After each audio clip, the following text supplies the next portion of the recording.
Alright, good evening everybody, and thank you for showing up and reviewing this third video of J&T diecast. This particular video, I'm going to walk through the basic steps of how I repaint a Hot Wheel Matchbox, a green light, whatever the make is if I like the car. So, first thing that I have to do is have my safety goggles on and my safety gloves. Safety is the number one priority. I put this car in the vise just like this, although I have to expand this a little bit. You need the vise really tight, holds the car, and I line up a bit.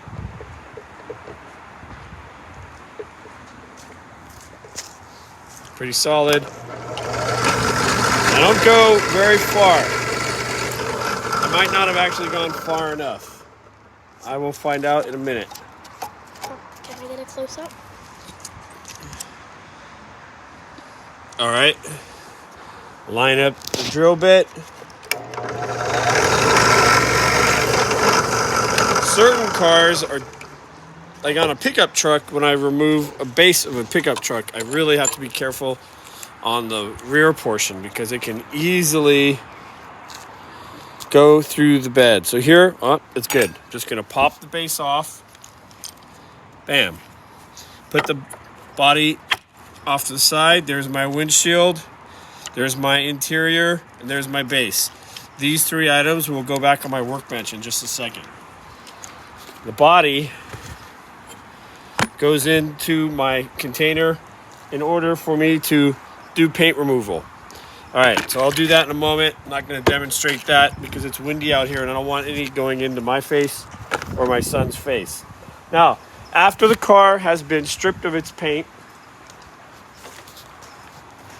it gets washed.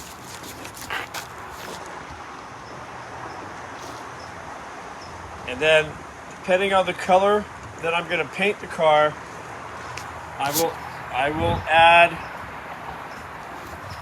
primer.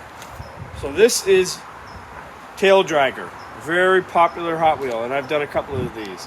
This is Tail Dragger. Tail Dragger's had its paint removed, it's been cleaned, and now I already added the white primer. Now I'm going to paint it the primary color that I've chosen. For this particular car, with its round fenders and lots of real estate is what I call back here, and low end, these cars look really good in greens, blues, reds, some oranges. So that's the color I'm going to paint this car today. This is exactly called Custom Green. Tester's Custom Green. You can get it at any Hobby Lobby. Alright, so I'm going to step over, because as I had mentioned before, it's a little windy, and again, I have my goggles on, and I have my gloves on, but I don't want any of this anywhere near the camera person, who is my son, Tyler. So you'll have to get the best view you can from there, audience. Now I usually test the paint just real fast. Okay, and also I can see that the paint is being blown that way. So I'm assured it will not be blown back at me, and it will not be blown back towards the camera. I usually do quick strokes up and down the body of the vehicle, interior and exterior. Here we go.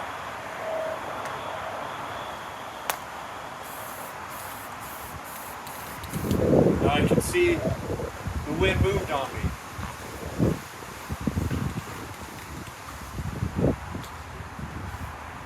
Moved on me again. To tell you the truth, ladies and gentlemen, boys and girls, this isn't the ideal conditions to paint. Alright, not quite done. Quick, fast strokes. Almost done. At least with the first coat. Okay, so walk over here now. Now, it's very important to maintain the lines between the doors, lines around the fenders, doors, fenders. And again, you don't want what I call plotting, that or puddling, where the paint would get caught in that groove down there. That means you've applied too much. So this car has now been painted, and sometimes I take them into my garage and I let them dry. Sometimes I decide to leave them out. And tonight I'm gonna go ahead and leave this guy out.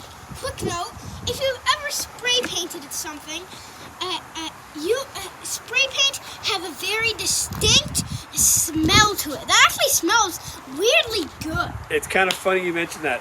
Testors does have a peculiar smell that, ironically enough, is a little appealing to at least my senses and your senses.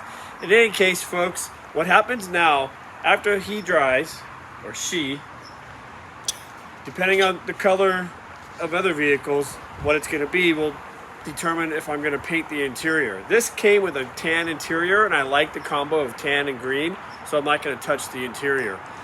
Once it's dry, I bring it back into the house, put the windshield in, put the interior in, pop the base back on, and glue. I don't screw any of these cars down. I know a lot of the more fancy die-cast guys are. It may be a step I should learn, but at this point, all I do is the glue. Pop, do you want to show them around how you do it in the garage? And nope, they've already seen the garage. Oh, right. We'll do another video on the garage. This is the outside basics. But in any case, again, I'm Chris. I really appreciate you watching the video. JNT Diecast on the YouTube. Hopefully you'll be able to see all three of my videos. Please subscribe, hit that like button, leave any comments too, especially if there's a car you'd like to see done or a particular color. All right, well, that's it for now, folks.